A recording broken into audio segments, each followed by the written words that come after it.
does this not have like something like one of those little loops?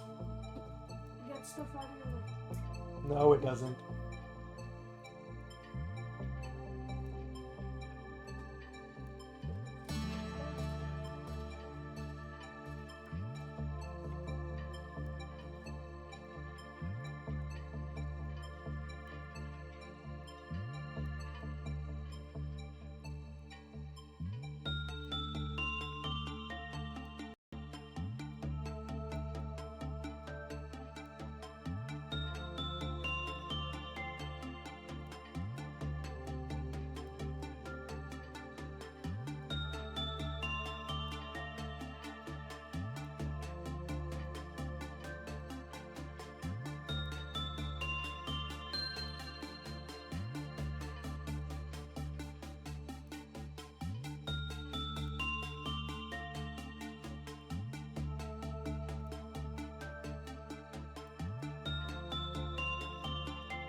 Okay, can I be heard? Hello, testing, testing. Am I coming in?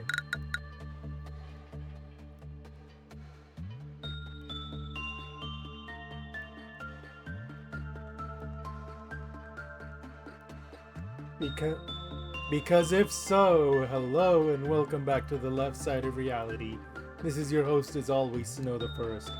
Last time, we made an attempt at the Hokma core suppression and actually got pretty far before the game decided that we just lose.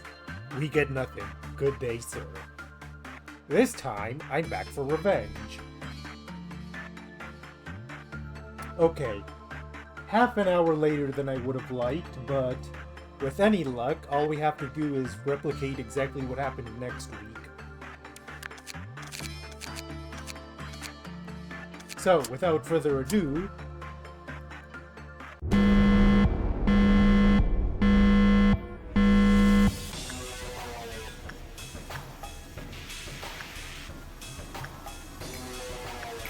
okay, first of all, Tatiana needs Heart of Aspiration. Want to make full use of their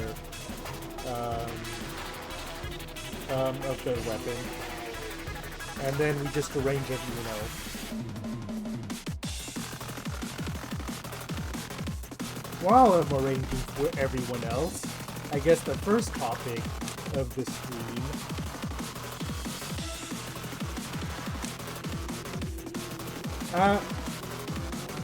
I have something of my ability to hyperfixate can be legitimately concerning sometimes.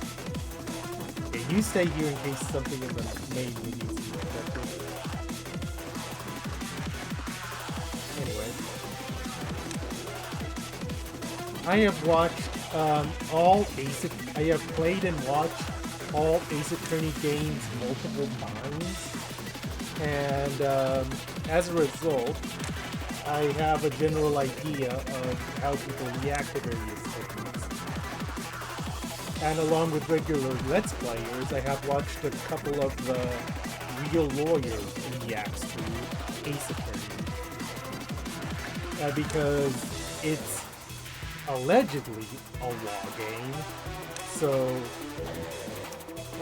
lawyers play it to see how it stacks up legally. Spoiler alert, it usually doesn't stack up legally at all. Though in terms of stuff that does stack up, something rather interesting is that twice now,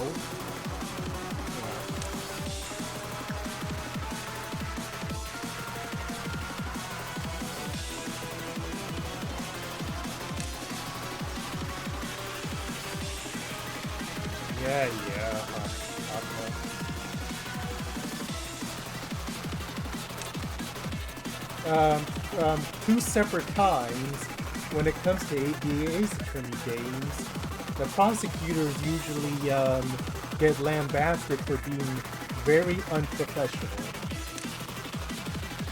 The noted exception is, okay, I think I specifically want a Sound of Star person to deal with, get back to it.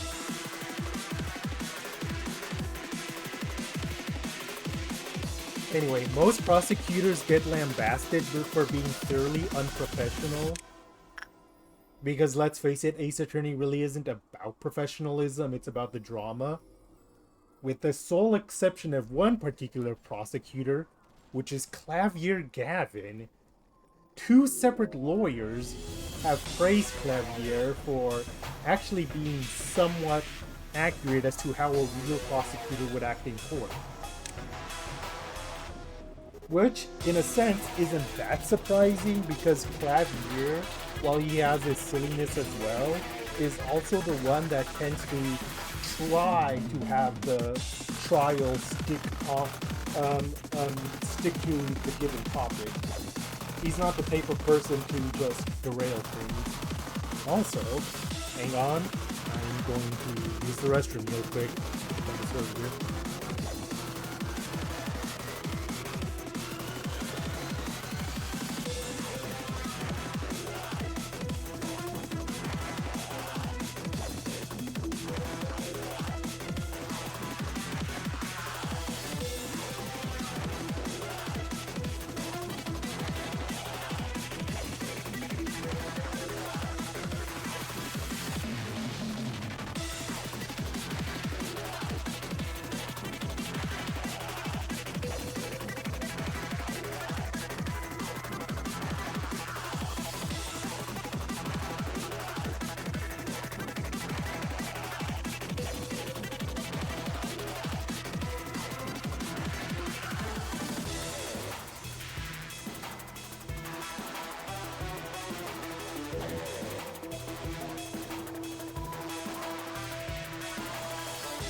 Sorry about that.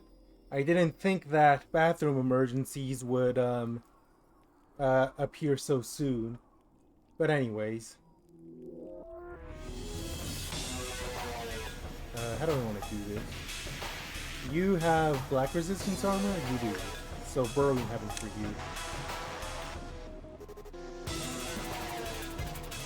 But anyways, one of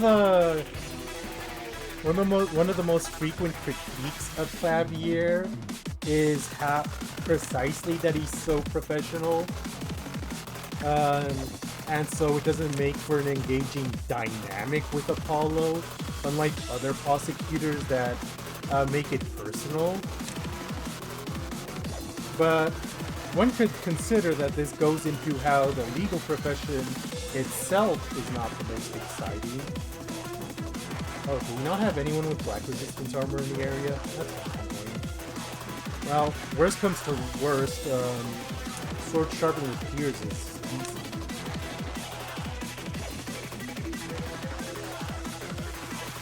easy. Yeah, I do remember these being equipped with black.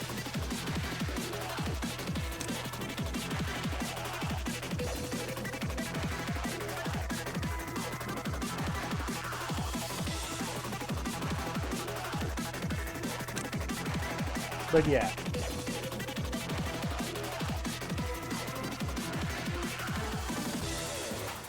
I just find it interesting that what makes Clavier a bad ace attorney rival is also what makes him the closest to a quote-unquote real prosecutor in the main game series. Real insofar as he's actually halfway to what a regular lawyer would act. Being very, okay, here are the facts of the case, try and disprove them.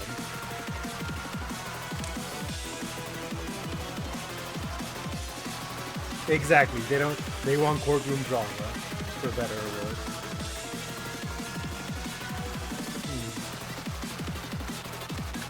I'm gonna keep these other welfare people here until such a time that they are needed.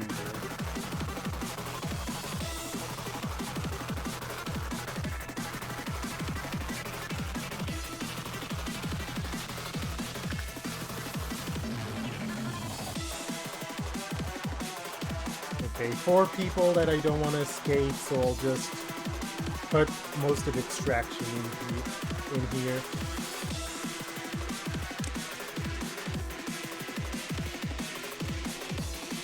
I think it's kind of similar with disciplinary. Most of the people are needed in the halls. And then I think after disciplinary, we're more or less set.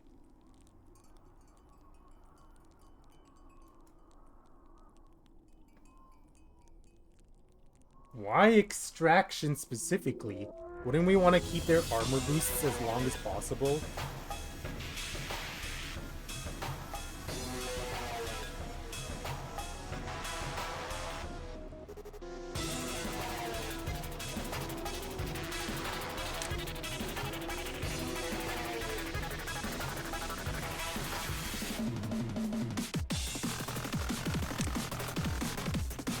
Oh.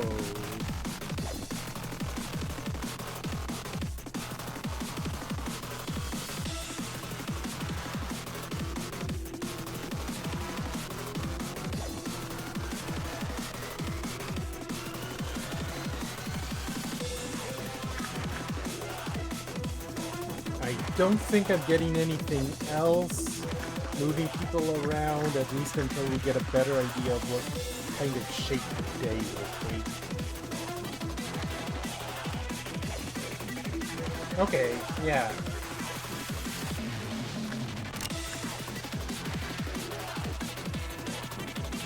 So when you say a few, do you mean only 3 or more?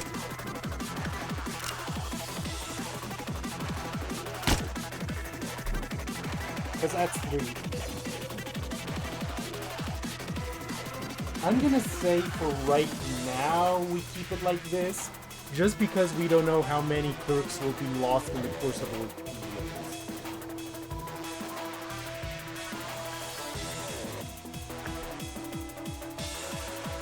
Like, I would understand that rationale in a normal day, but we are currently having, yeah, exactly. So I'm gonna stick with the safe option for right now. Until further notice, I'm just going to play it safe.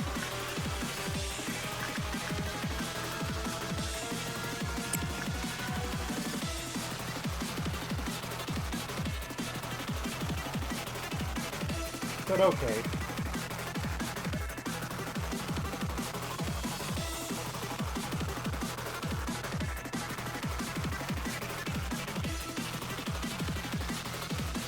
I just wanted to get that Ace Attorney aside out of the way before I moved on to the main topic. The main topic in question being the amazing digital circus. Oh Lord.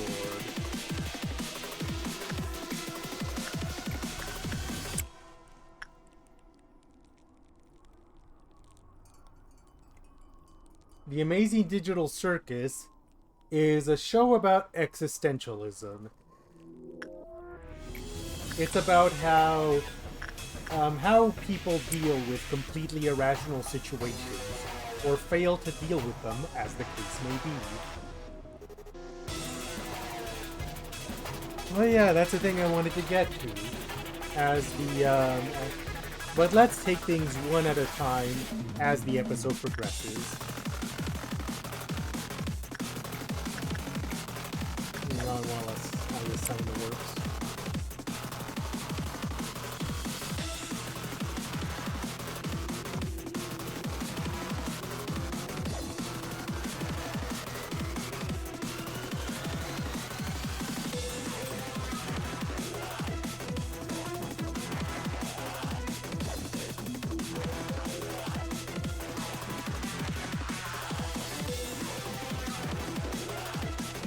So, the first thing to happen in the episode is the regular status quo, or basically a regular morning, which is to say,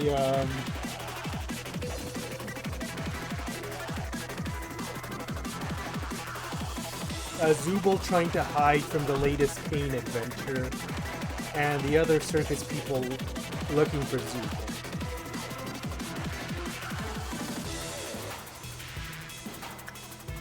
And what they do find a note from Kane, and the first gag of the episode is one where it reads it out in the voice of Kane, the letter, acting like it's doing the thing, where a character's voice will read out a letter, but then it's actually Kane. I've only seen that gag one other time, and that's Vegan Universe Feature, I think it was.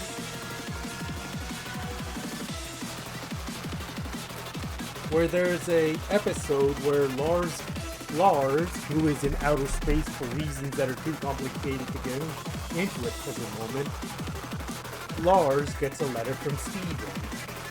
And as soon as Lars starts reading the letter, you start to hear the voice of Steven. And the entire episode is basically just this letter. And then it's a tech. The red weakness isn't gonna... Okay. So the entire episode is reading this letter, only to then cut to the end of the episode when Lars finishes reading the letter, and then it pans up to reveal that the reason you could hear Steven's voice the entire time is that he had popped out of Lars's hair at some point in order to read the letter out loud. And the really funny thing is that Lars even asks, hey, what was the point of you sending me this letter if you were going to show up on your own anyways?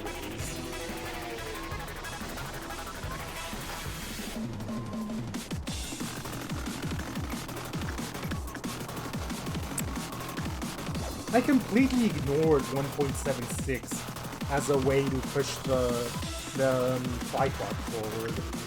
Maybe I shouldn't do that this time. I should really make more use of the very safe tech I have here. If my only concern is pushing the clock forward.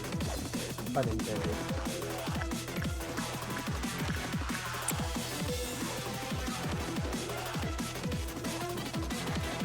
But yeah.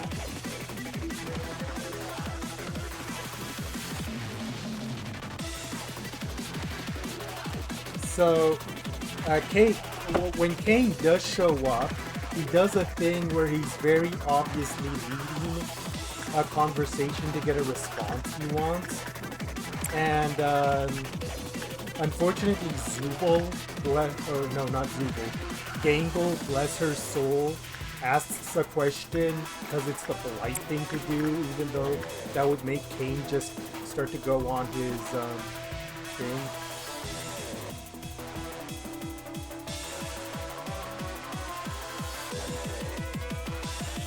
Yeah, that's why I'm gonna do a thing where I am going to use Punishing Bird, but I'm deliberately going to use the person that's like way on the other side of the facility. Oh, hello. Emilia.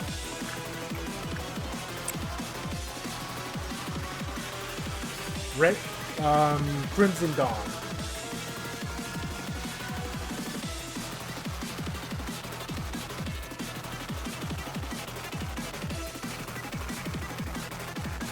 I have everyone in corridor, so it shouldn't be too bad. But I'll throw a couple people in down to records here, just to be sure. Like, I'm pretty sure at least one person is in every corridor. Who would I want to throw down there? I guess these two, since they don't have anything better to do. Okay, yeah, one of them has Hornets, which is good for a corridor like that. Having a long-range person down there is going to help if clowns show up there.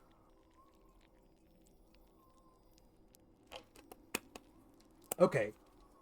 And then we just repeat this, these events until further notice.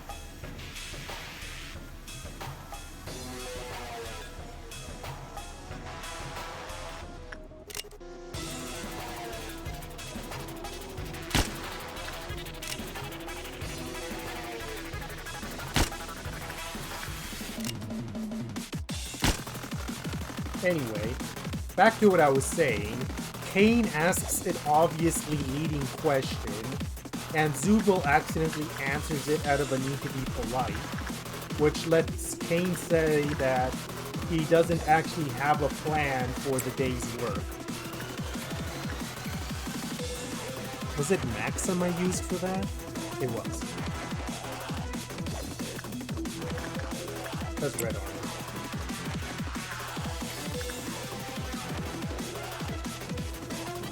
And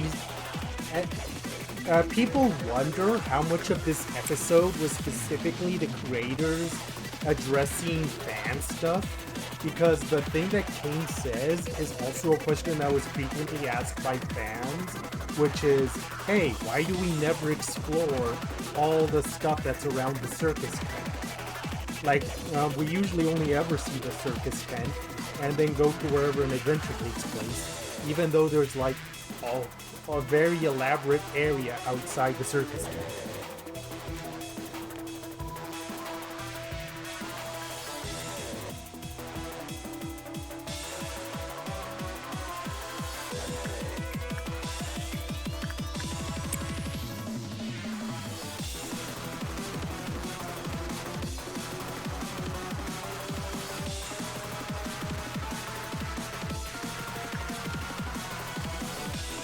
So Kane suggests, hey, make use of the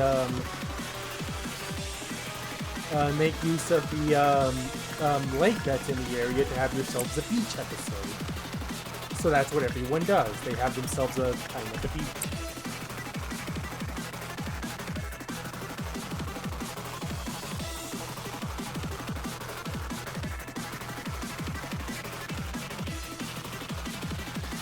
Oh, right. And the other thing is that Kane introduces a room called the Chinese room. Before I forget, I feel like this is important to get into. Are you aware of what the Chinese room is as a concept?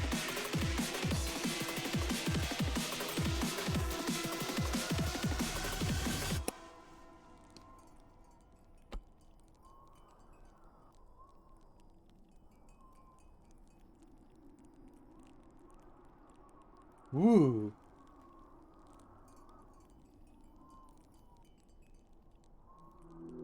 I love educating.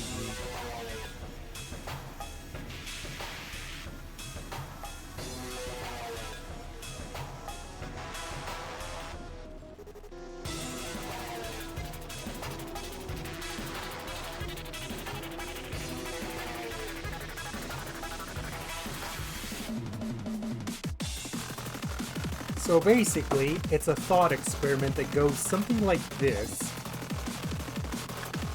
There is a man sealed in a room, and every so often, in the room, they slip in sheets of paper that are in nothing but Chinese, and the man does not understand Chinese, so he has no way of knowing what's in the slips of paper. But looking around his room, what the man does find is a book of translating Chinese into English and vice versa. So using that, he translates what's on the sheets of paper into legible English, and then he writes the responses in Chinese using the pulp of the book and slides them back out. The idea behind this thought experiment was to basically pose the question, does the man actually understand what he is reading or writing, or is he only copying what he sees based on the book? How it's relevant to Amazing Digital Circus is that it argues against the idea of machines being able to gain human knowledge, because humans cannot understand what they are seeing, they only copy it. Almost like a certain remaster AI.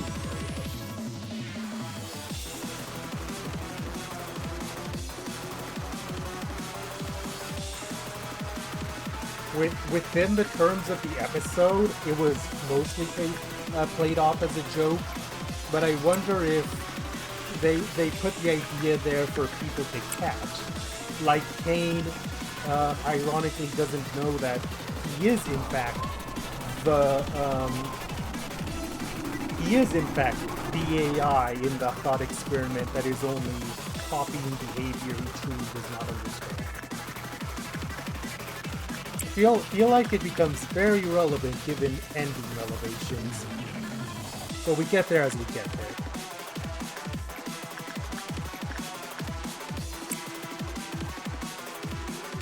Incidentally, the main reason I was even able to recognize the concept of the Chinese room is because I actually saw it before in the Zero Escape series.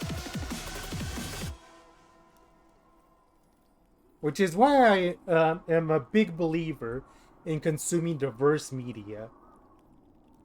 Because you never know when a concept you see in one bit of media will appear in another.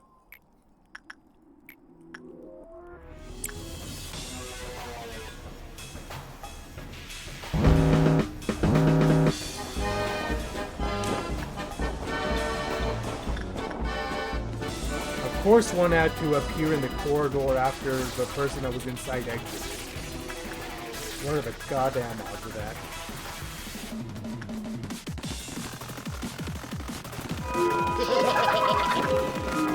And immediately ended. Nice.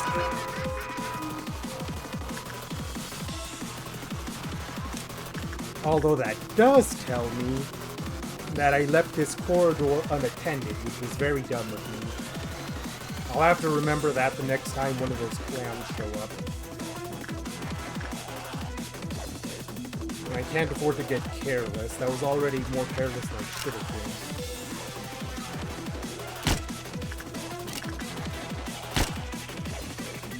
been. Okay, no more extraction.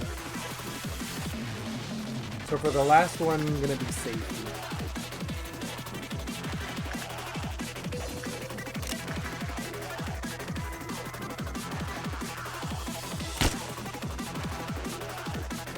Okay, now to do all of that again.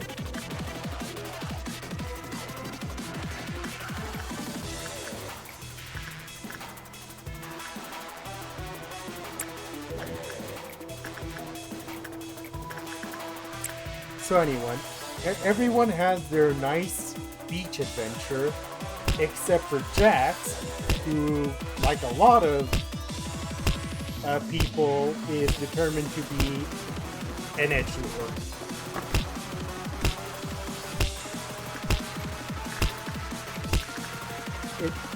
It does lead to a funny scene where, because everyone is outside in the circus ground, we see the sun for the first time in a while, and the sun is off, and then Pomni and the sun have this whole exchange of, if you ever want a sunburn, come talk to me. And Pomni's like, I don't want a sunburn. To which the sun responds, you should have, god damn it, now I don't know how it goes. Oh, now I know. You should have thought of that before I decided I hate you. Because the sun is very not okay.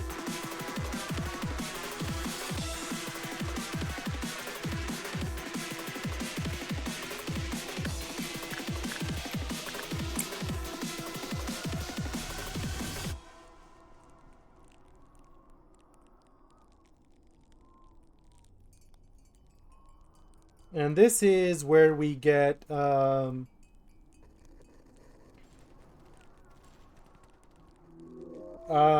the very fun game, an unfortunate accident happens, and one of Ragatha's button eye comes off and lands into the water. And Pomni decides to go get it, but in the process, she encounters a couple of fish NPCs that think Pomni is there to steal their treasure. And these fish NPCs were low-key unsettling because they were very much animated in a different way compared to the rest of the characters. Anyways, as the fish accuse Pomni of being after their treasure, Pomni takes the chance to point to the empty treasure chest and go, well, if that's your treasure, it looks like someone already stole it. Do you know what purpose this scene might have served besides just for the lulz? Because it was a very weird scene.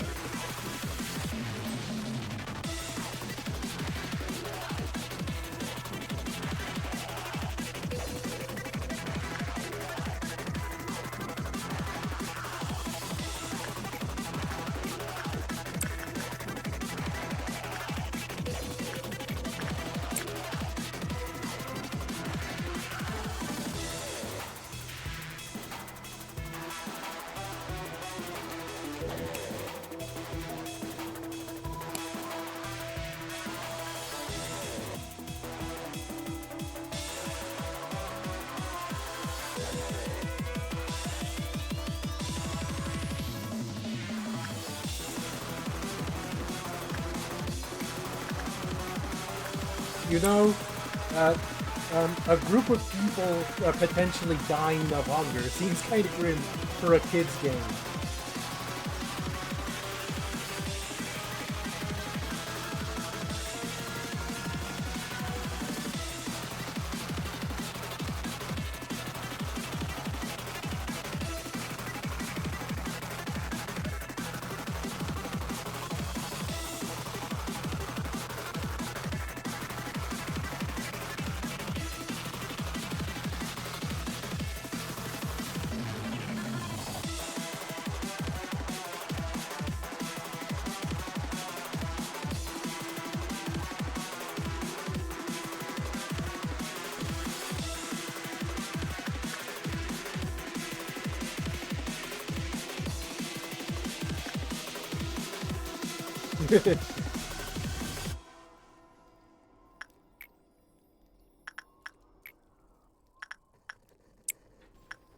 It's kind of interesting that they will slip in slightly darker concepts into a kid's game, because kids should be introduced to slightly darker concepts. It's just a matter of how you go about it.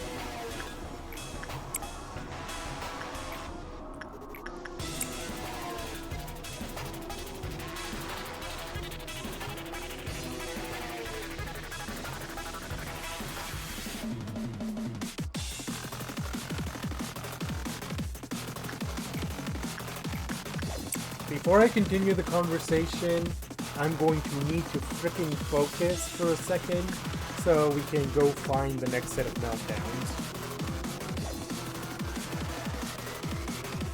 And then, of course, we're probably going to see what moon we're going to get, which is we're going to need to prep for. Okay, 19 bullets. So we did do the executions. Just got to make sure because we are not doing it. Okay, while Mary's taking the walk over here so we can see a lot of cells at once. And you can eliminate them right off the bat.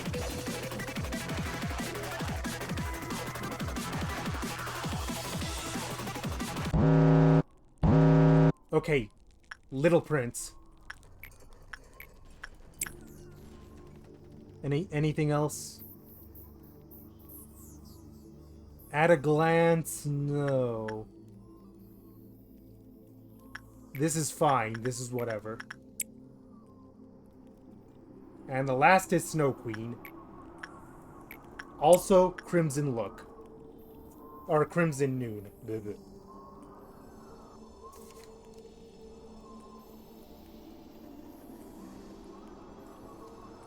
Okay, the main thing we want to do before we trigger the noon is actually make sure everyone is occupying at least one hallway this time.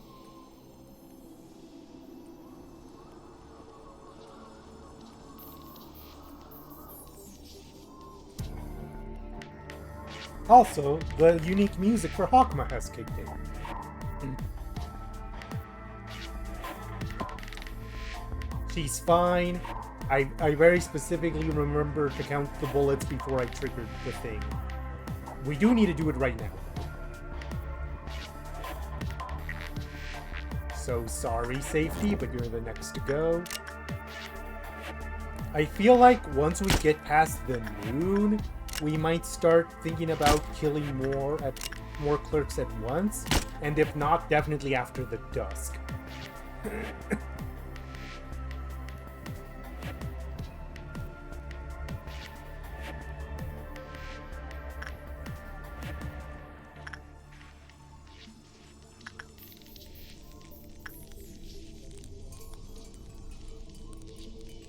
Just for safety's sake, I am actually going to have Emma up here in disciplinary go do a round of work. Just to...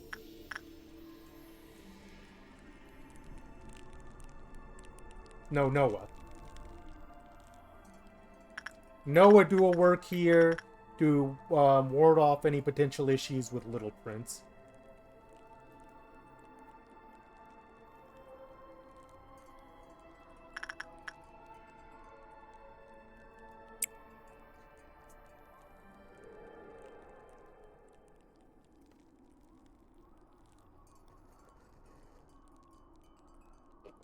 The real issue is going to be what to do after the midnight. Because even if we do everything else perfectly, the midnight's probably going to be a clerk extinction event. And so there's not going to be any clerks for the cycle after. Yes.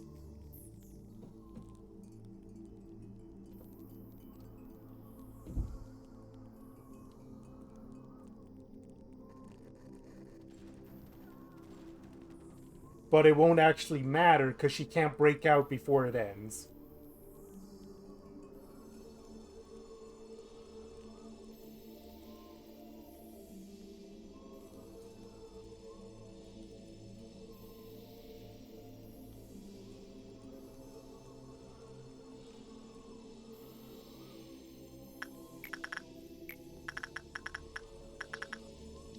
The kind of bad thing about me is, once I lose a train of thought, it's very hard for me to get it back.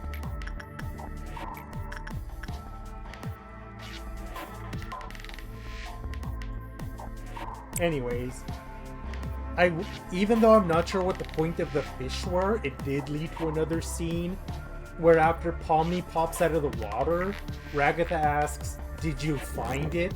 referring to the button Pomni had gone down for in the first place. And Pomni, still thinking of the treasure, is like, it was empty. Someone already stole them all. And then Regulus is like, what? And then only then did Pomni remember that she went down there for the eye. It's kind of like, it's a bit like me. Pomni got completely derailed because she had done something else.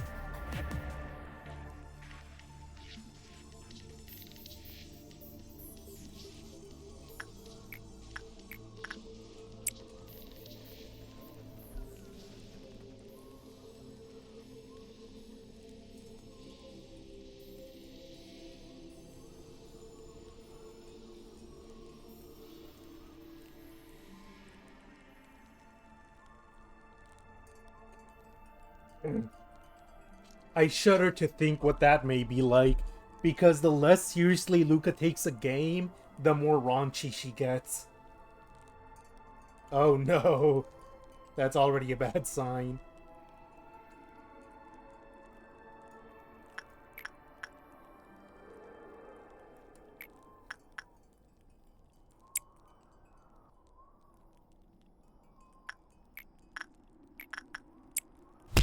Do I? Do I want to know what she's like with no filters?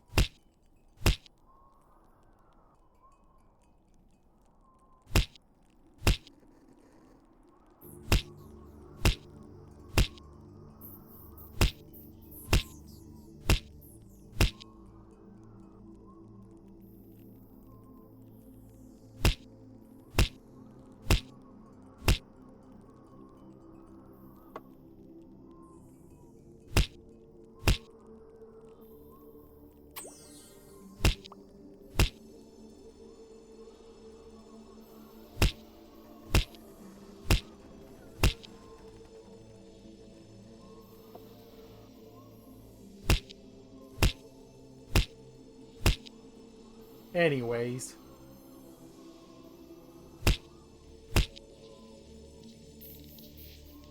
The following...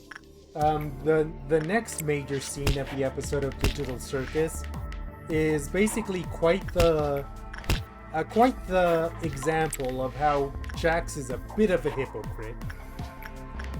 Because Zubul splashes Jax with some water, and when Jax asks what he did to deserve that, Zubul has a whole ass list ready, albeit of stuff that happened in episode, of stuff that happened off screen, because none of it ever happened in any episodes that we've seen. But even if we stick solely to the episodes we do see, Jax's rap sheet is a bit too high for him to be complaining about people treating him meanly.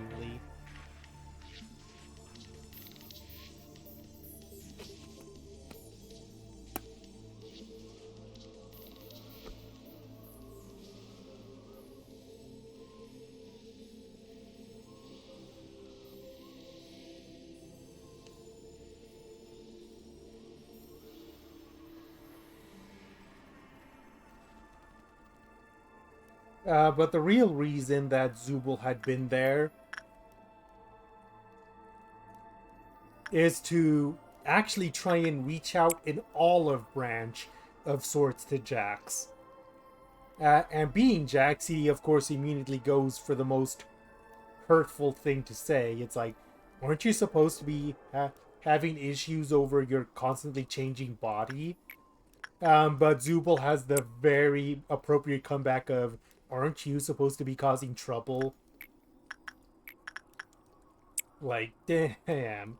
Zubul's not the most personable character, but man, are they good at cutting through bullshit.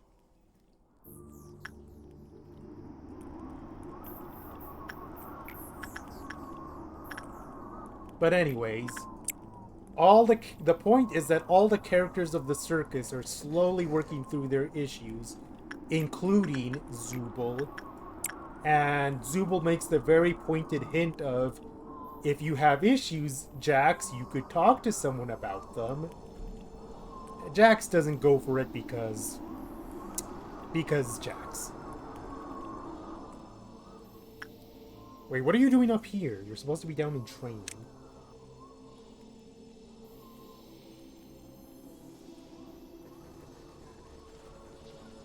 Okay, I need to make sure every corridor is covered. now.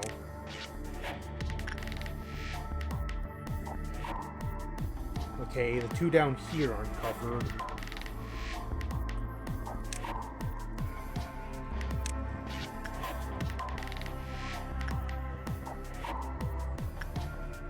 Any other location that might be good to get before I summon Clown Town again.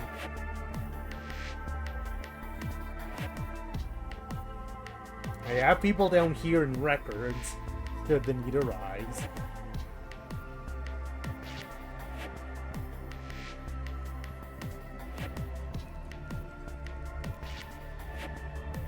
Okay, I think everything's covered, so we can move on.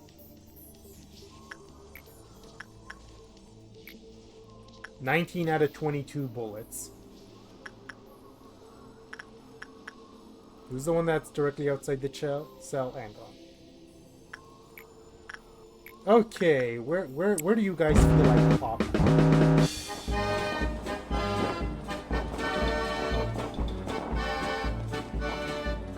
Oh, there's one.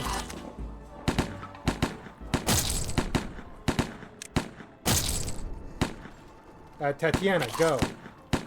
Before it kills too many clerks.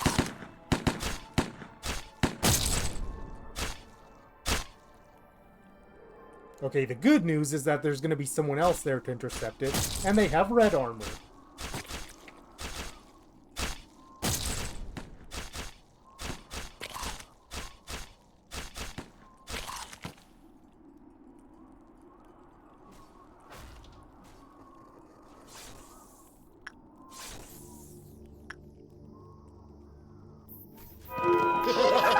Okay, that was wrapped up very quick. No issues at all.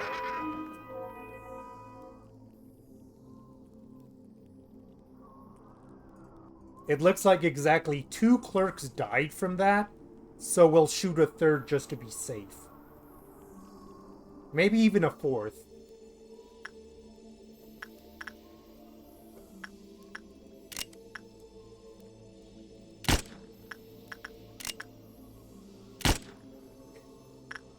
Funny enough, I'm actually starting to get kind of used to living without a pause button.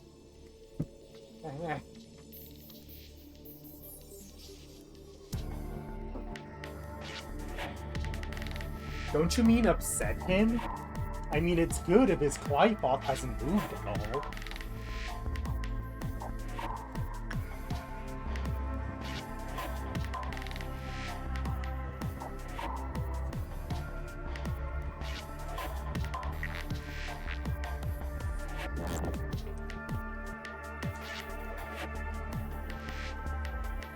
We seem to be able to strike the balance so far. It's only gonna get harder.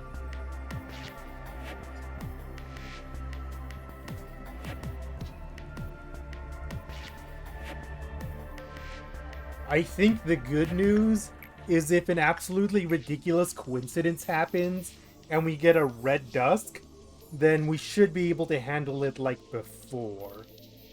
Of course, we're gonna then make sure we're gonna group up all the red weak people like last time, but even then. That is something I was thinking of. Both our ordeals so far have been crimson. I don't know what the odds of that are, but it happened.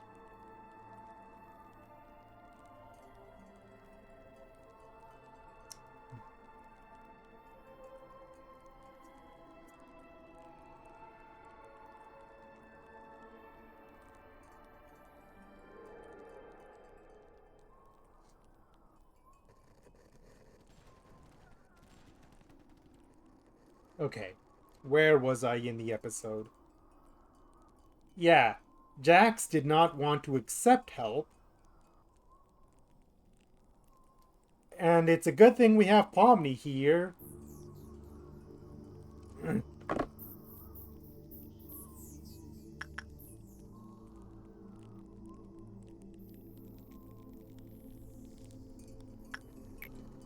By pure happenstance, Pomni spots that Jax was walking off but even more than that, in the far off distance, or in the nearby area, Pomni spotted that the wooden mannequin she had seen several times was also watching Jax. So both of those together makes Pomniac follow after Jax. But we don't quite see that right away, because then it goes to Jax's perspective.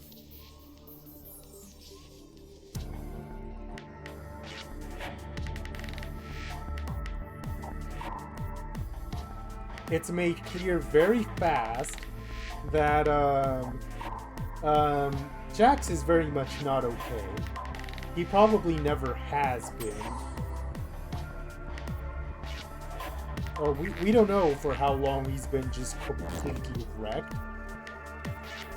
But basically the major reason he's been hurting is that he... Hang on.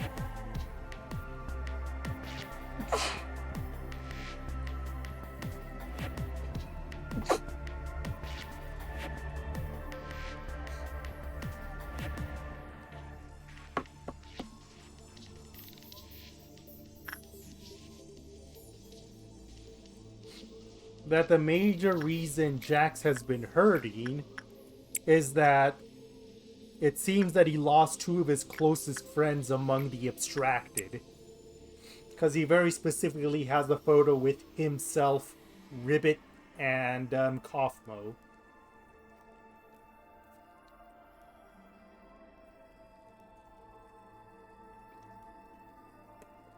And I think I've expressed this stance before, but it's not that I don't sympathize with Jax. I do understand that he's in a lot of pain and people react to pain differently. But if he doesn't want to accept help, then there's not really anything anyone can do after that.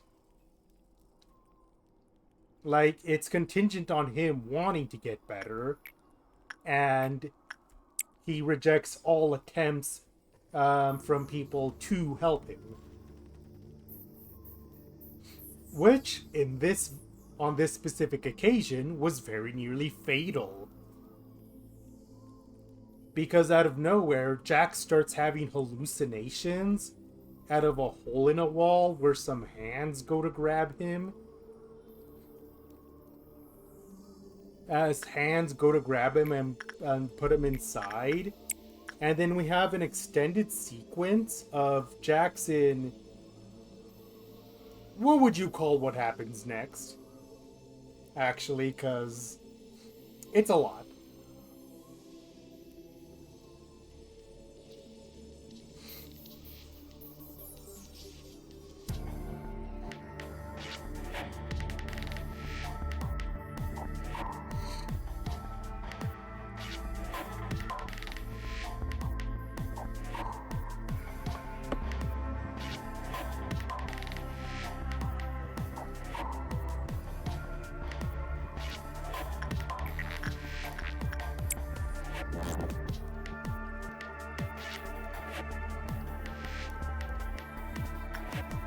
We've actually hit the energy quota for the day.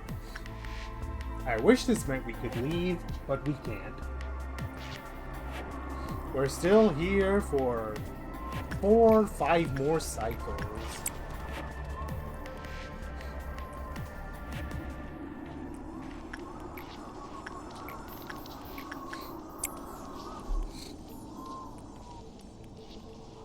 A few interesting things. One of them is that within this acid sequence, you can actually see some discernible shapes, like bunny ears to represent himself, or frog heads to represent Ribbit. I'm not sure if anything here represents Kaufmo, although it could be that there is and we just missed it. So it's not completely incoherent.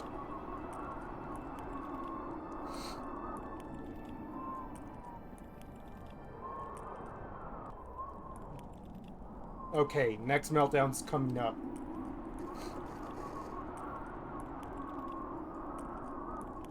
I killed 2 people because 2 people died to the noon. So 4 people killed total.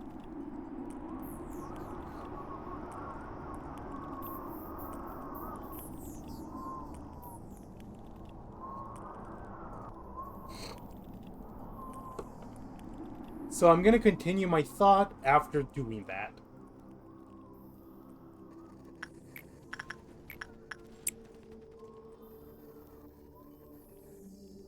Remember when this abnormality of all abnormalities killed Adam? And then Adam managed to come back from the dead?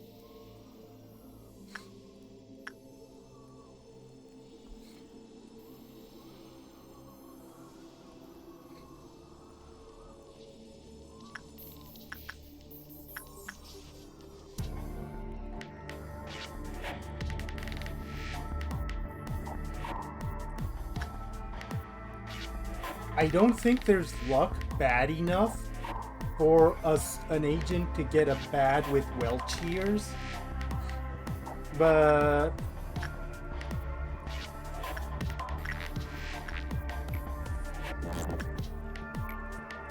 I just overestimated Adam a bit.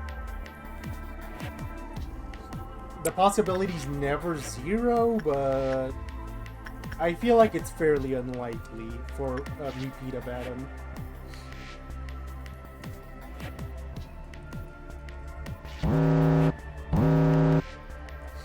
Okay, one's on behavioral adjustment. I'll ignore that.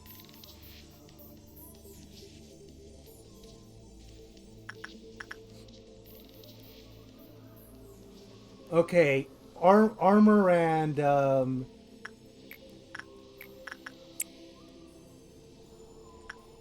Night of Despair. Tatiana, get that.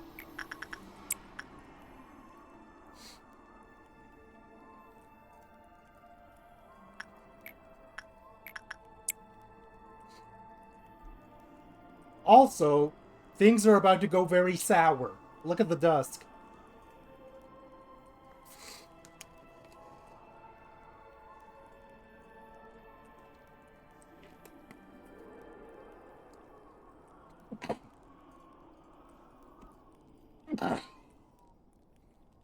This game just hates me sometimes.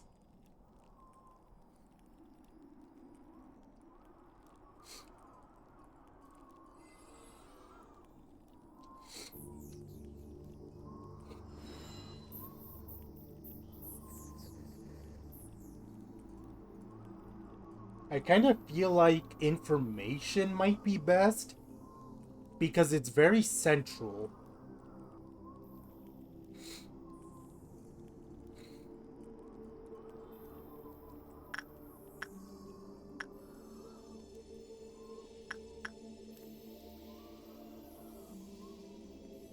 Okay, this time I'm only going to kill 3 clerks.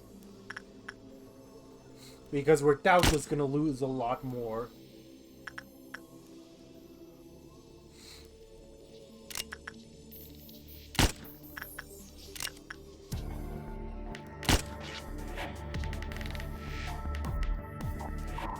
I'll be right back. I need to get some tissues.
Okay, So here's the thing. Central Command might be better then. Especially because that's the area where we want to protect clerks the most. We need them to extend the meltdown timers for as long as possible.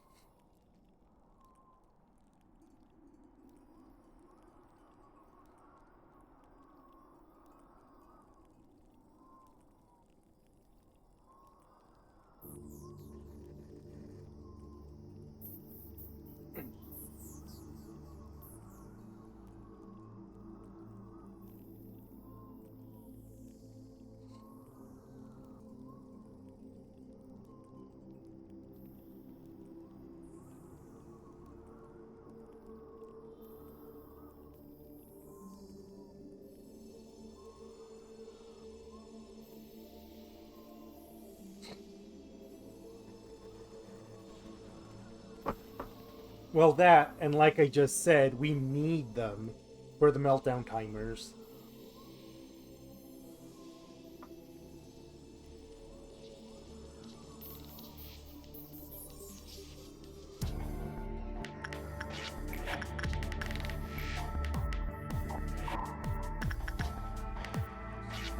I feel like minimal all the A-lift people.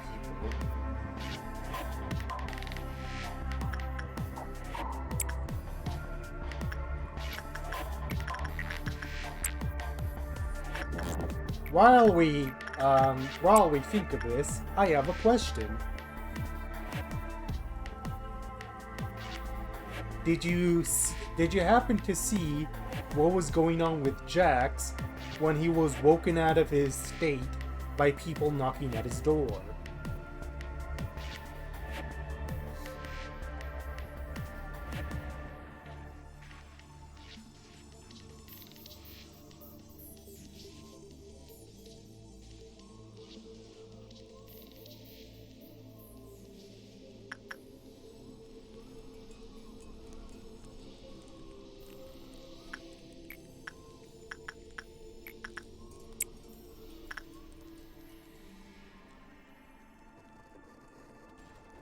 The answer is that for a split second, Jax had abstraction eyes.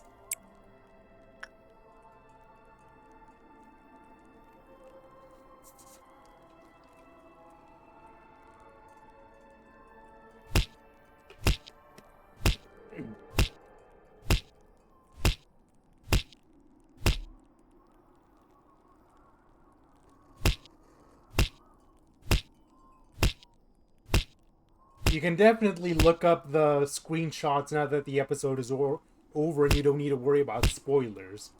But that's what I meant earlier by saying that Jax rejecting help had been very nearly fatal. He went off completely on his own, and if Pomni hadn't spotted him and decided to go follow, he would have just abstracted in his room with no one having been the wiser.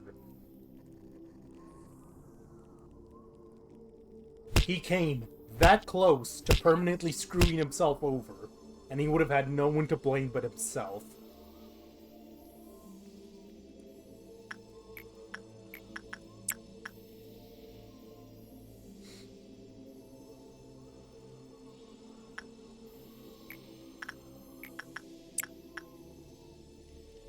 Now, the other crucial information that this moment gives us is that it seems that what Jax experienced is, if nothing else, the beginning of the process of abstraction. Which might explain why it was so trippy and overwhelming.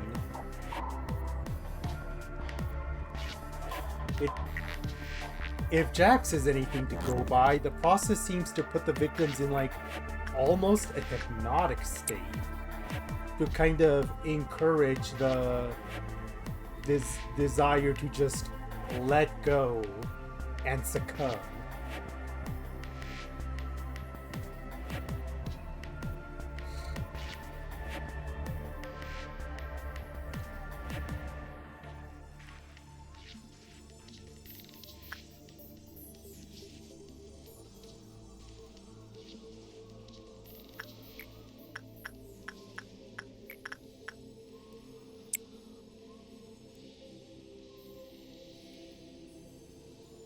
If we make it out of Hokma alive this run, you know what's one possible advantage? That doing it like this happens over doing it the other way that's regular.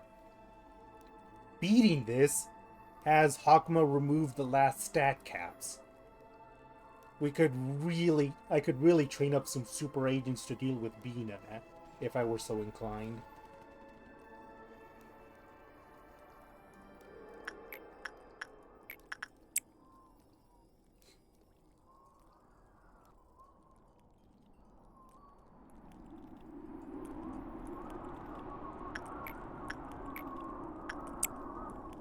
But I guess that might just be me trying to find a positive in everything.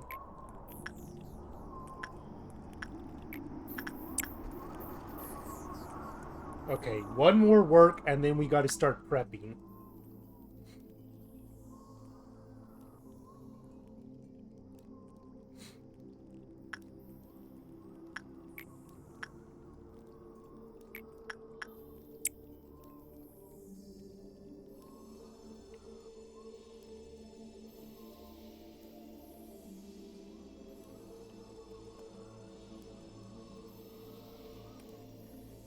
Not even Injustice? Because what I was thinking is 130 speed might help get away from some of her worst attacks, should the need arise.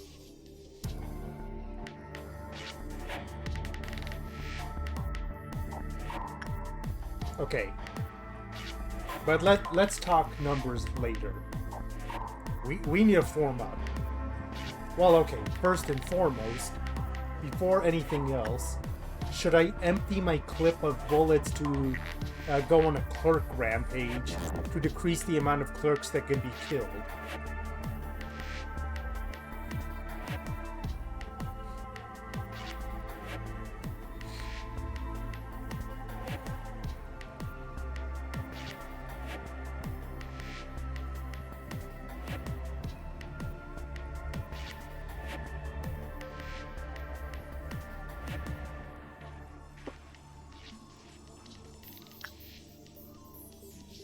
Okay, what I'm going to do is order everyone, and I do mean everyone, to form up in, let's say, Middle Central Command.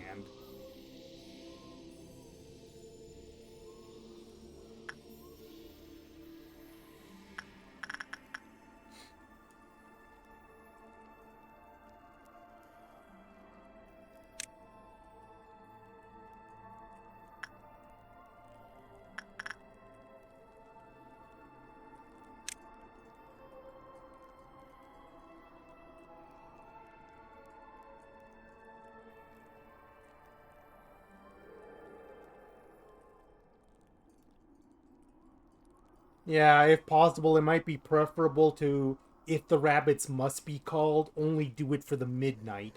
That way, No, you know what? This is fine.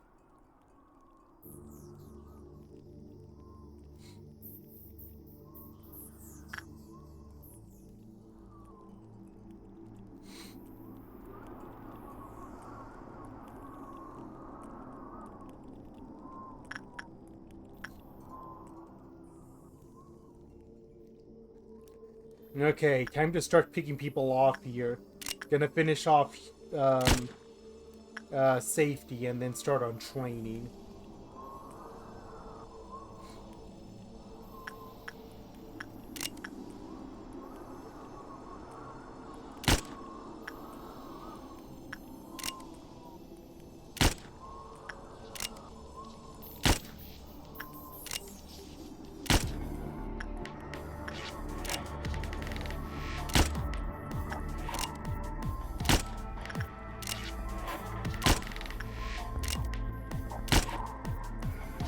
Okay, no more in training.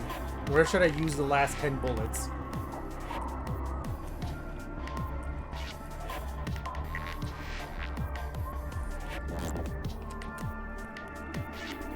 Or should I save them? I guess is the question.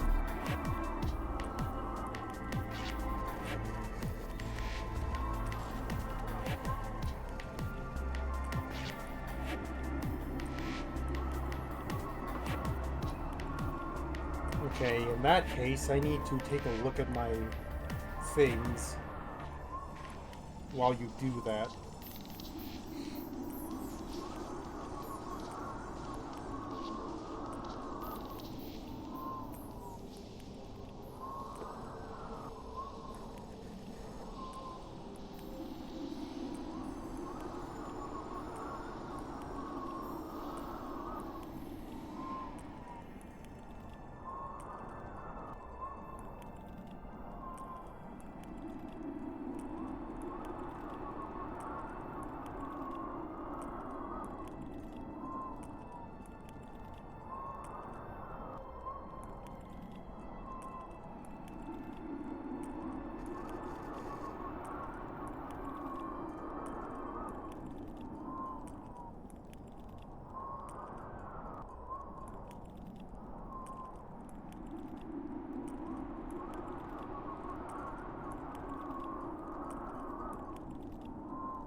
Okay.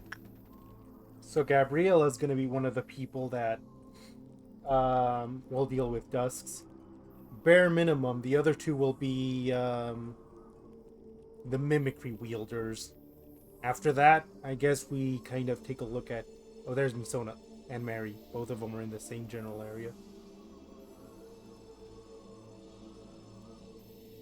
God, I wish I could pause right now.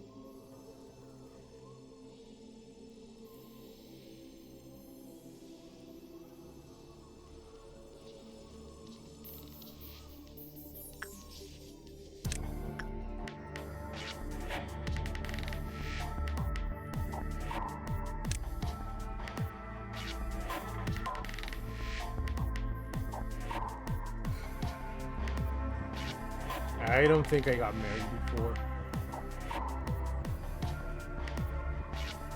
No, I did. Where's Gabriella?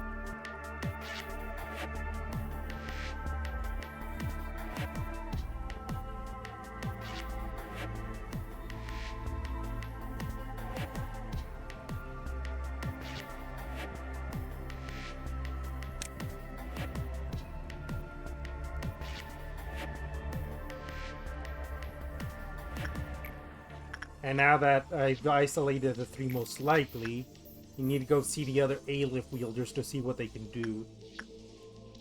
Justita could be an option, depending on...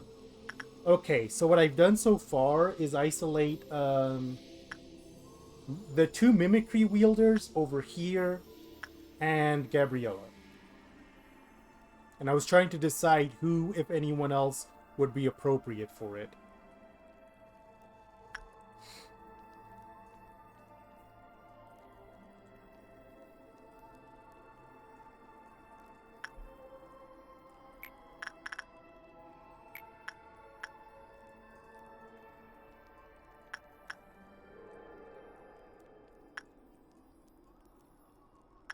Who are my Sound of Star wielders, then?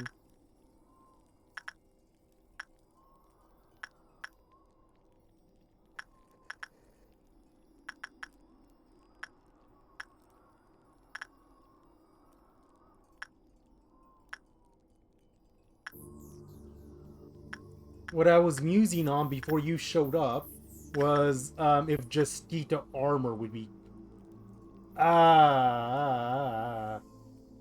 No, that's bad. That's very bad.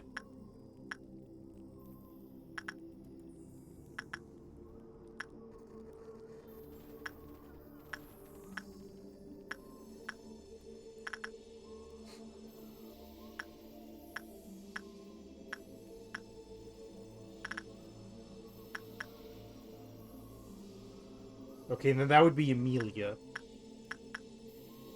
Okay, the other Sound of Star wielder has Crimson Scar.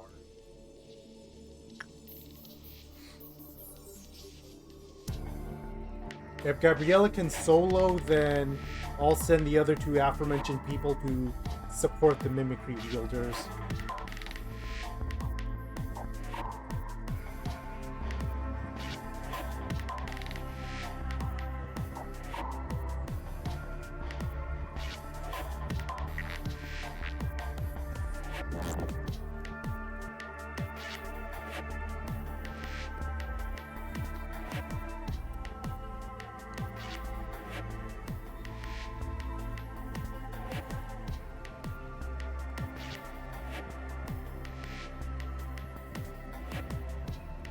question. Would Tatiana be safe since they have a blessing? Like, what's a magical girl? 0.5 and everything? No, 0.6. And right now that's halved, so it's at 0.3. Would Tatiana be safe? Or would it merely be too much of a risk?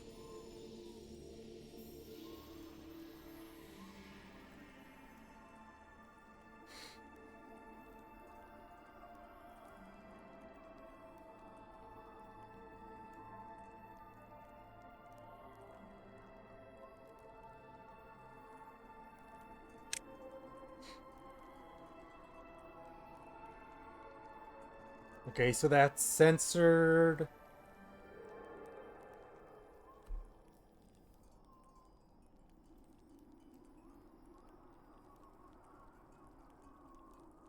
I'm just saying that because, okay, here you are.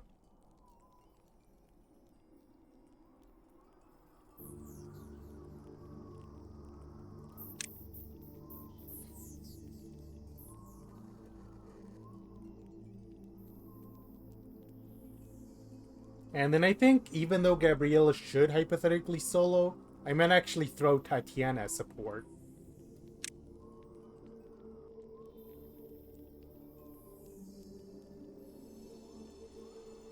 Okay, with any luck, this'll help end it faster, having this designated group of killers.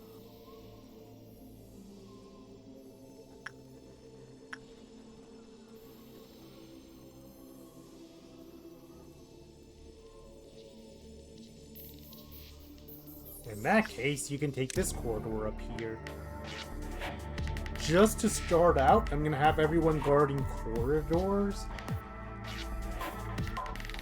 And then we'll go from there.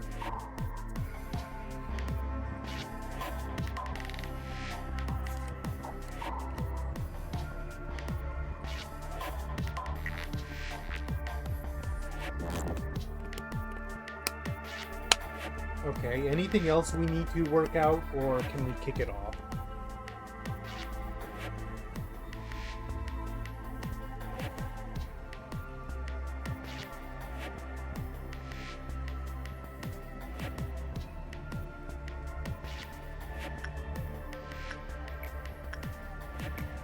Okay, who's up here? I'll have Pansy do it. If she runs into a dusk, her Aleph armor can protect her.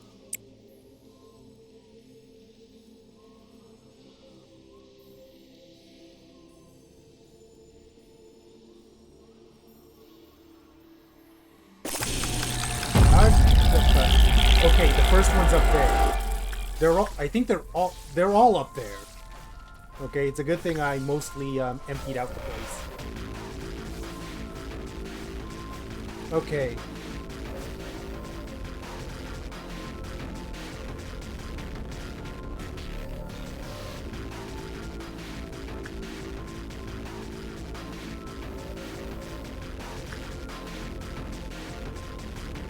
Did Mary kill it right away? Is that what happened?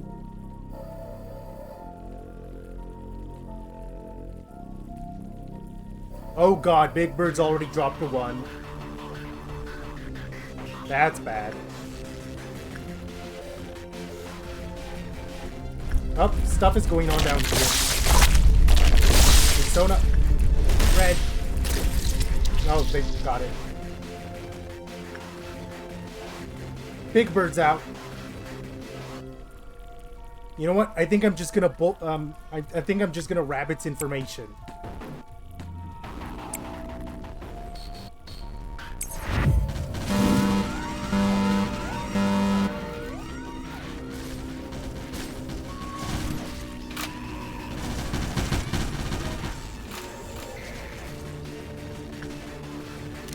Okay, how is everyone?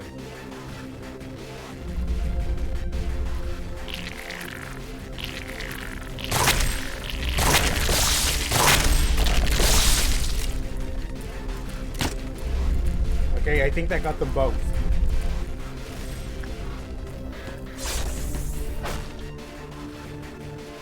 Nothing seems to be happening over here.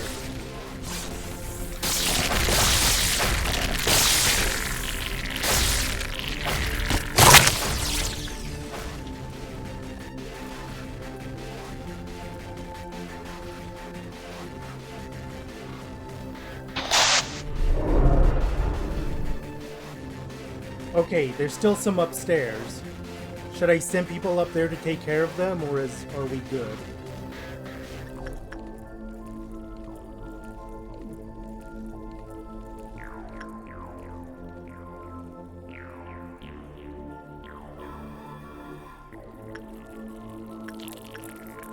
Okay, there's a single dusk left, and they just teleported. Okay, wherever they pop up, I might just get some kill squad people to take care of them. Just so that we don't have to deal with Big Bird again.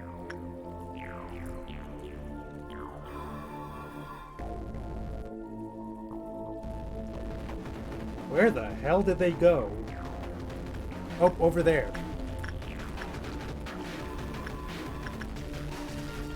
Disciplinary? What?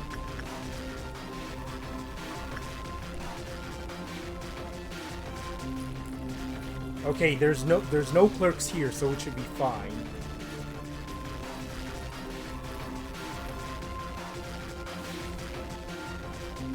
Okay, now they're in training. Oh, and now some over here.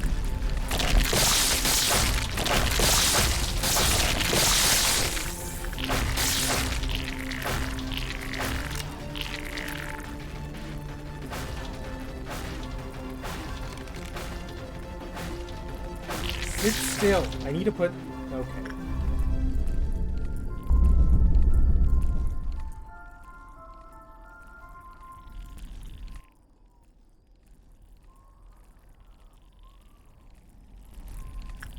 I can't really do much about them if they insist on sticking to the top layers, is the thing. I can't decide if I want to send people after them because they might just teleport away again. Is the problem.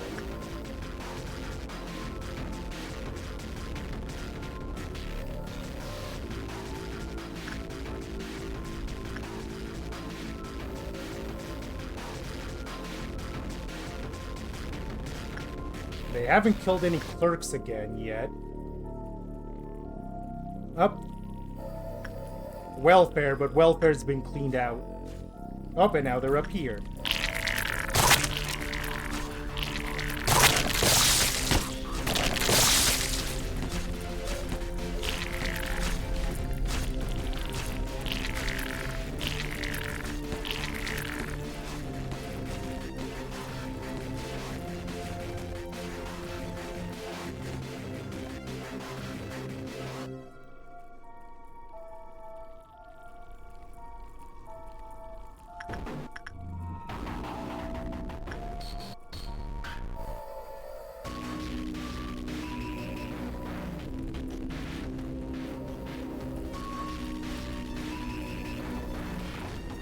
Okay, then the next time one pops up in a skill box, I'll be ready.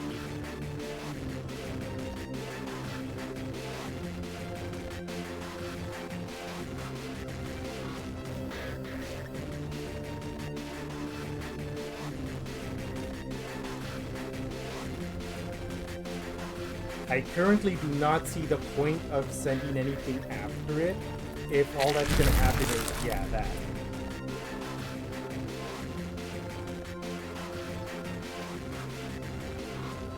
Okay, training.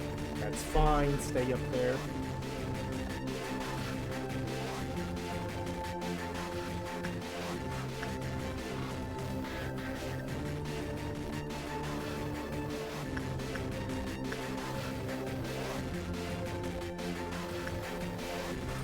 They reached Gabriella.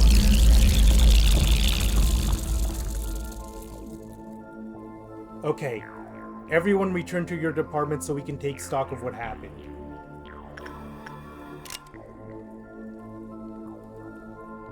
Well, reorganize everyone after. Okay, that was seems like that was a near clerk extinction event, except for control and central command. which honestly is not ideal for several reasons.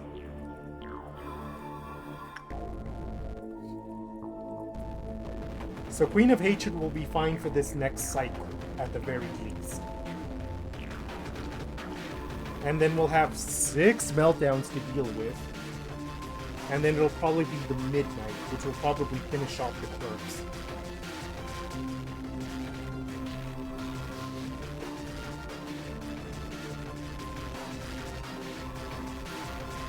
Well, I get everyone to their corridors. What's your assessment of how to handle things?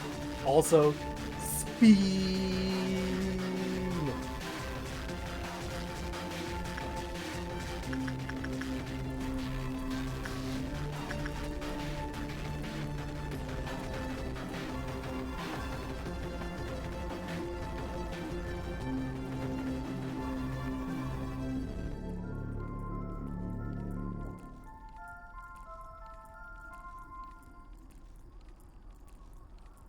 I will say, I am very glad to have.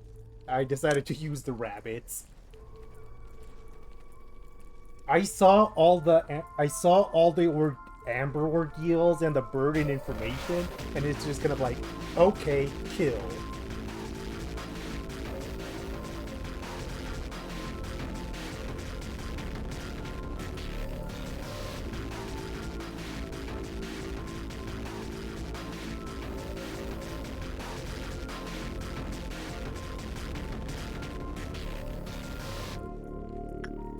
You were down here.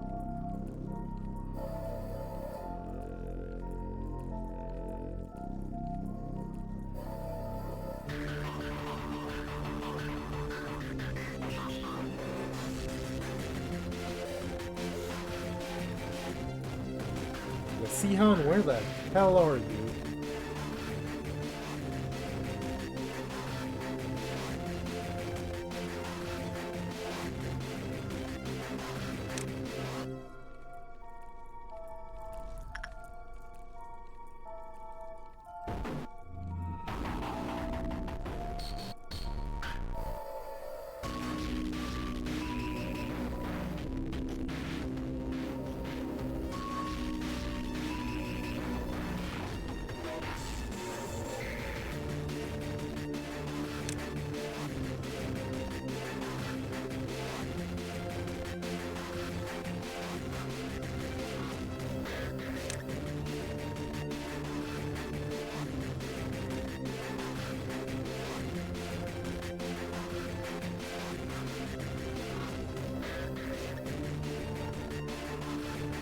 Now more than ever, we need everyone in corridors to be able to respond to meltdowns ASAP.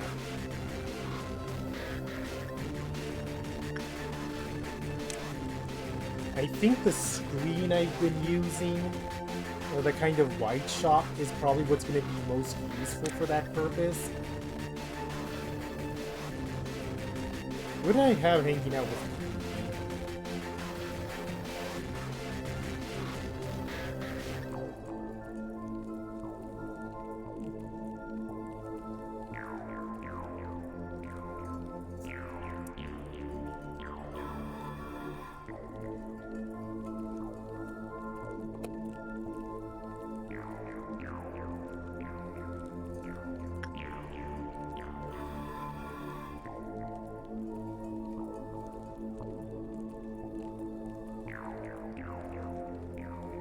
Tiffany. Which department's Tiffany again? Oh, I think she's Central Command.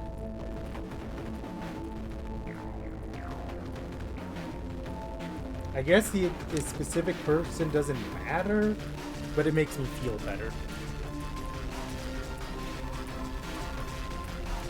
Wait, Dia had Burrowing Heaven.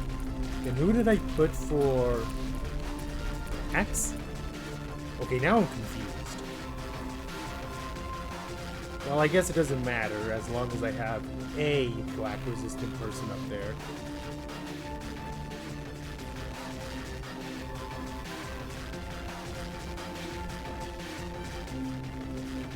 So, Basil, you take Burrowing Heaven now.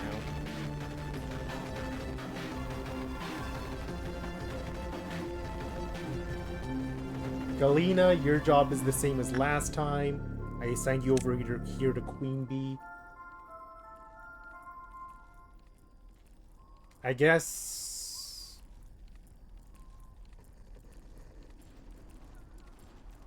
you can take a look after Scorched Girl.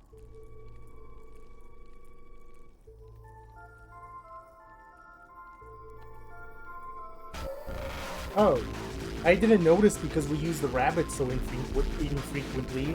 But once you do use them, the button just disappears.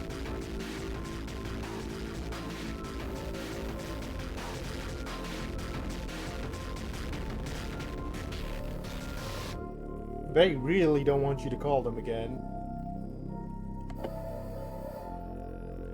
It's like, we told you, you get one. No more than one.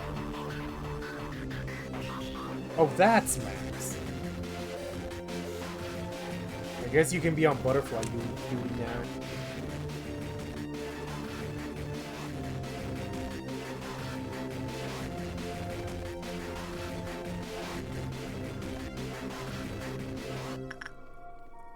Rose, I believe I had on the book, just because. Okay, meltdowns can't hit here, so that's fine.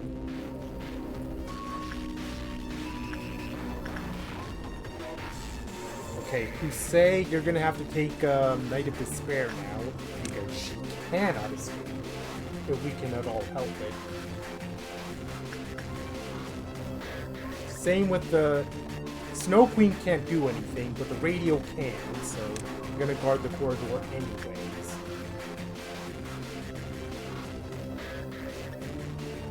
And then I think everyone else just go to a corridor. Go to whatever's closest.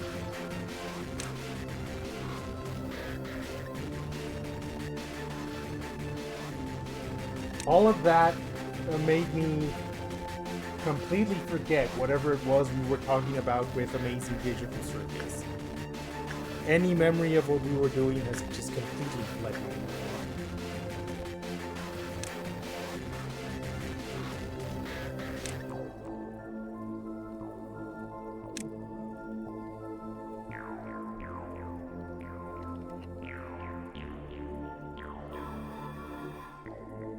Oh yeah.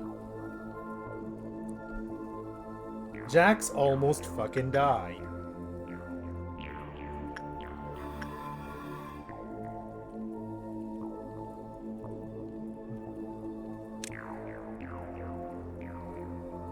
Anyway, it's one of those, it's one of the wooden mannequins that appear every so often, but they claim to be a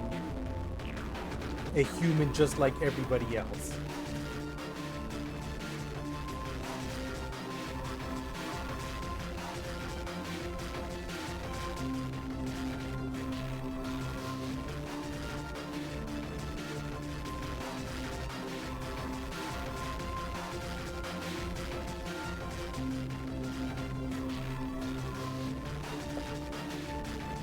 The phrase I had used to describe this before, that definitely still feels apt, is the idea of if what you're hearing sounds too good to be true, then it probably is.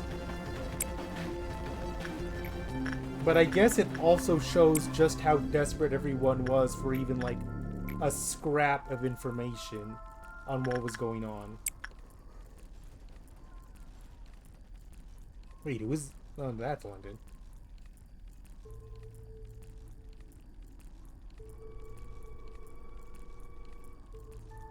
Different people might suspect at different times, but the first hint one could consider about whether Abel was being honest or not is the fact that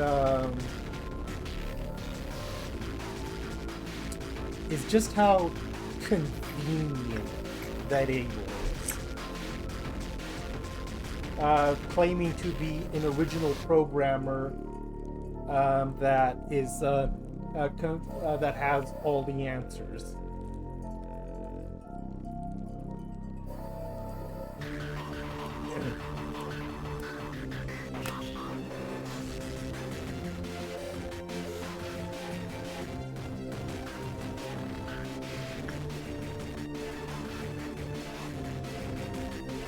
Oh my god, it's hard to see the person that's here through all the corpses. And some of them are still moving. Why? Only one of them's moving. Is this one glitched or something? Like a live one that went through some kind of... Indeed, that's Lobcore, because I think that's the only corpse that's like that.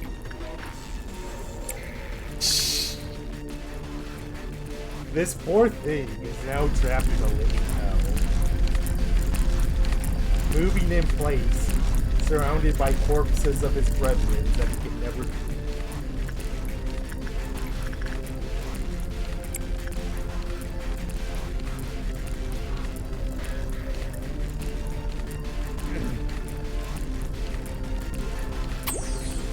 Everything with the amber dust happened so fast, we didn't really have a chance to react to it.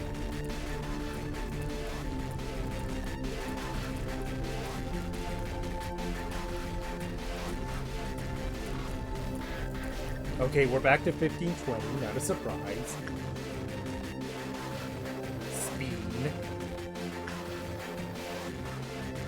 The second major red flag about Abel is the fact that he keeps wanting to leave out Kinger. And that's something that could actually potentially be analyzed. Because the thing about Kinger is that while he has information, most of the time, especially in the light, he's just kooky and completely out of it. It makes you wonder what reason Abel was so insistent on keeping Kinger out.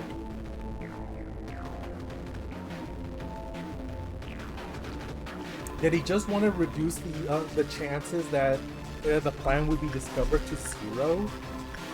Just being cautious?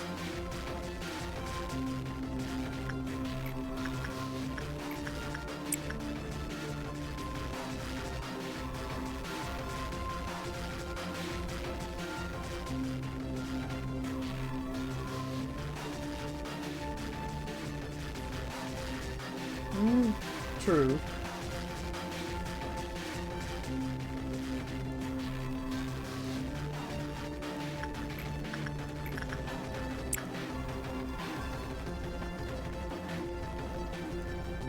But yes, that...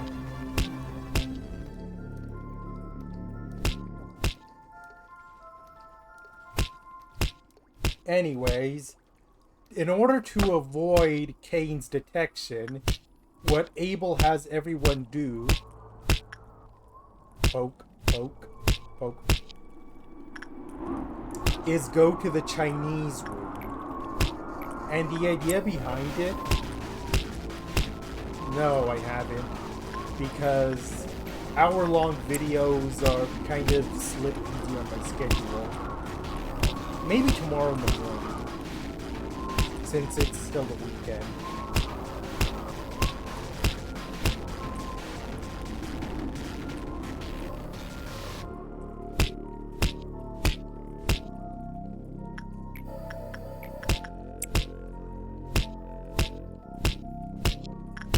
Okay, Punishing Bird, get the fuck back in your containment unit. I need to advance the thing. Thank you.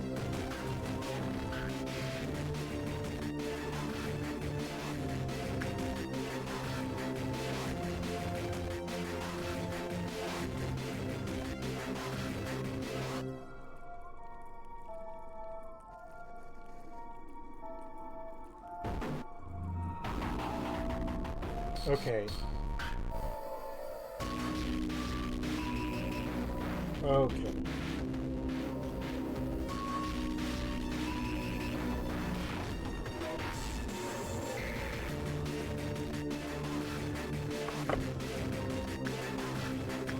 We need to focus.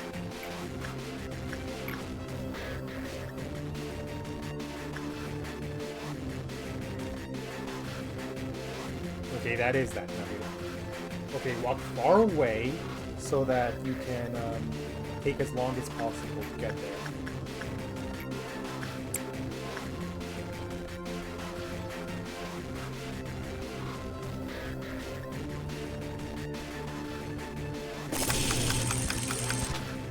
Your shoots. Burrowing Heaven. Uh-oh, that's a problem. Okay, may need to get to the rest of them real quick.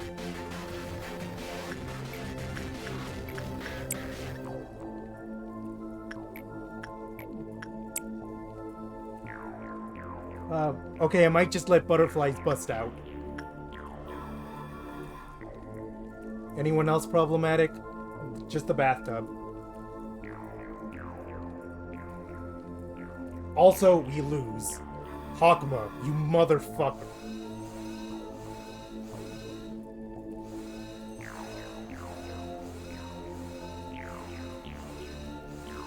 You know, the thing I want to do with these playthroughs is be as clean as possible. I don't want to use any mods that give me unfair advantages, and I always try to play according to mechanics. But for you to do this to me twice now, I am officially angry. So the next time I come here, if you finally deign to give me a midnight that isn't violet, I no longer feel bad about cheating. So may on your head be it, Hokma.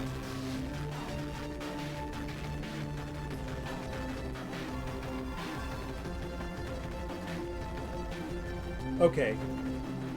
Before we end the stream, because there isn't going to be time for another attempt, any mistakes from this time that we could learn for next time? How do we want to handle it?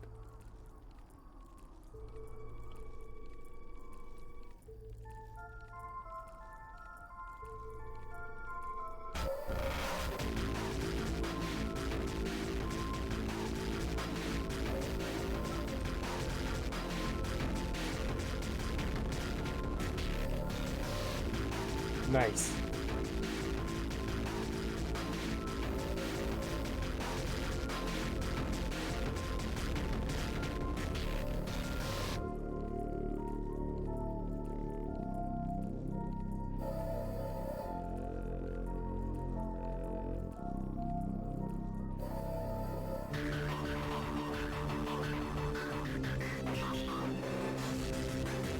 Okay, have two sounder stars basically.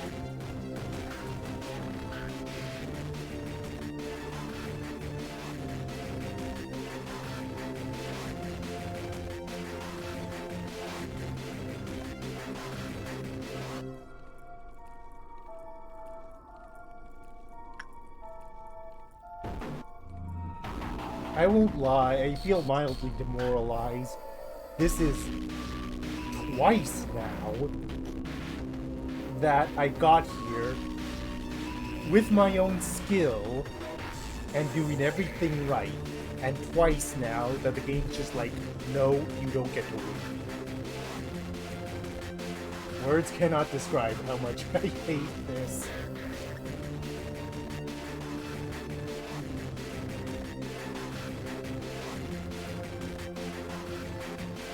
Since I've decided I officially no longer care about cheating, there is one mod that,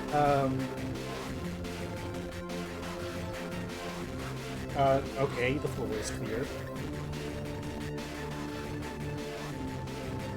You say your thing before I say mine.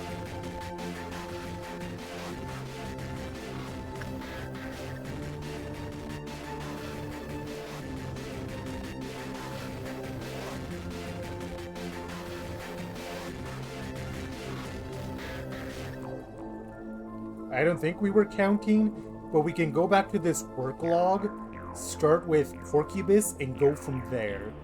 So, Porcubus 1, Wolf 2, Dershoots 3, Judgment Bird 4, Queen of Hatred 5, Burrowing Heaven 6, Blue Star 7, D Yin 8, Scorched Girl 9, Big Bird 10, Bloodbath 11, Meg 1.7, 12, Snow Queen 13, Well Cheers 14, 15.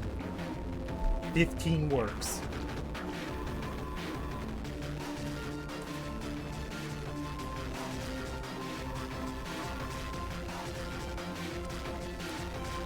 Okay, I'm gonna pull up the ending screen, and then we can do last little bits of strategy. Oh, right, the other thing.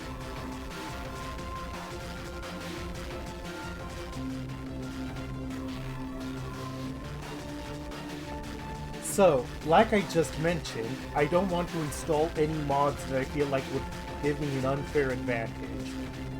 But, if I officially stop caring about cheating, then there is one I could do.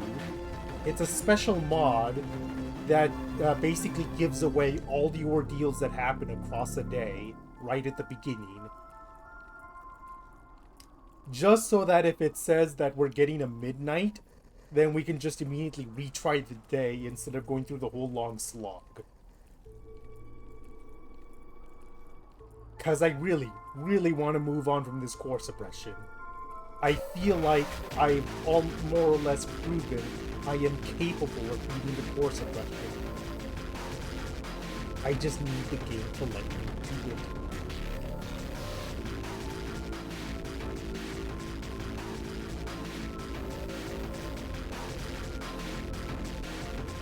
I'm sorry, come again? Okay, why a level later?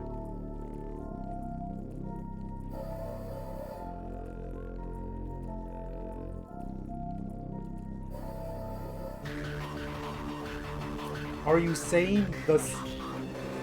Yeah, I see what you're saying. It is a strategy I've done before. What core suppression was it I did it for? Was it Malkuth or Hog? I feel like I remember...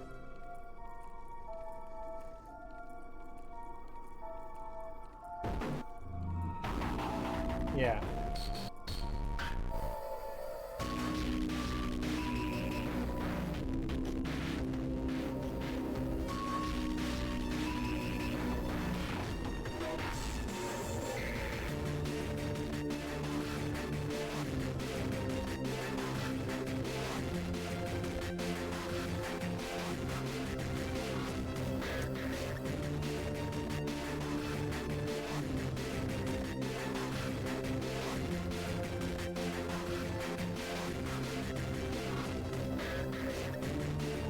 Okay, the one thing I say about that...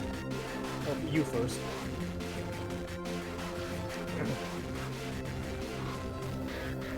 Yes, that risk is the reason why I didn't want to pause for any reason.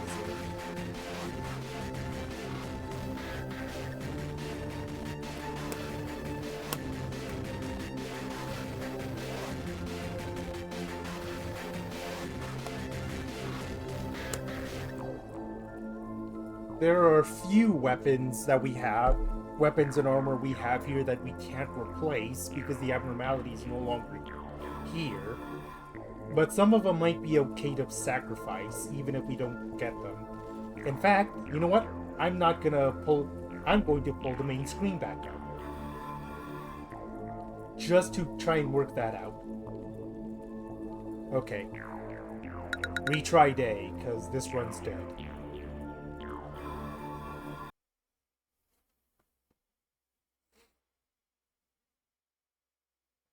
Let's go through all of the armor, see which ones would be lost if that person were to die and can't be replaced, and see how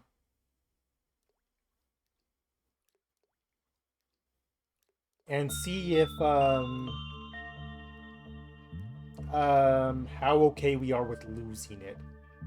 Okay, so here's a list of our abnormalities as they currently sit.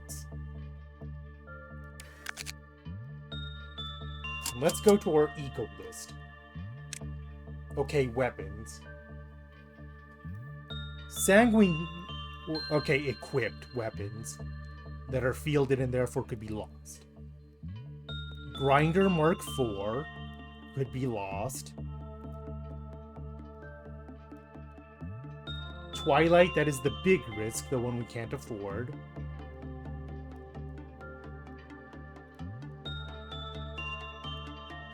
Harvest? No, not fielded.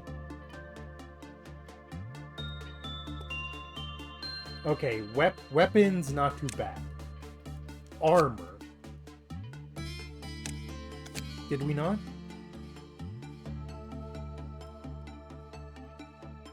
We didn't. It's something we could do right now, just to have it.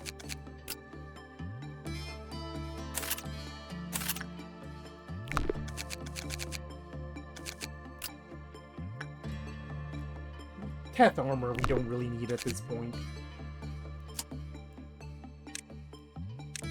Oh, okay, back to armor.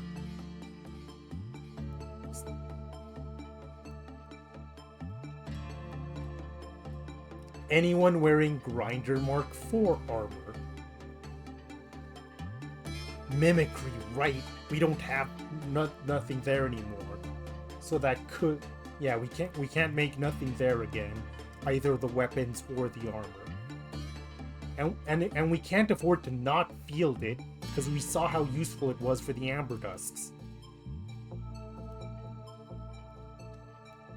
Crimson Scar could be lost for good, unless we wanted to switch her to something else.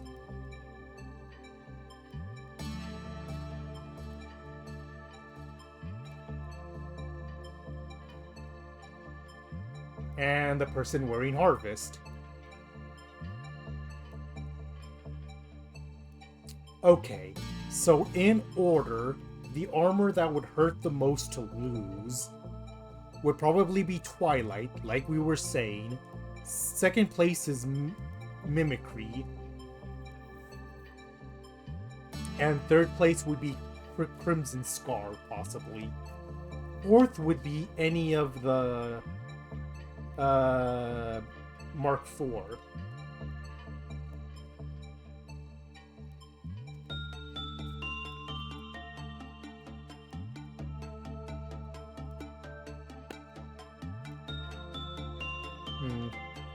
I'm going to end the stream, and then we can continue planning off-stream. But for now, we gotta end. I am still very cheesed off at this turn of events. Why is this happening to me? What did I do to deserve this?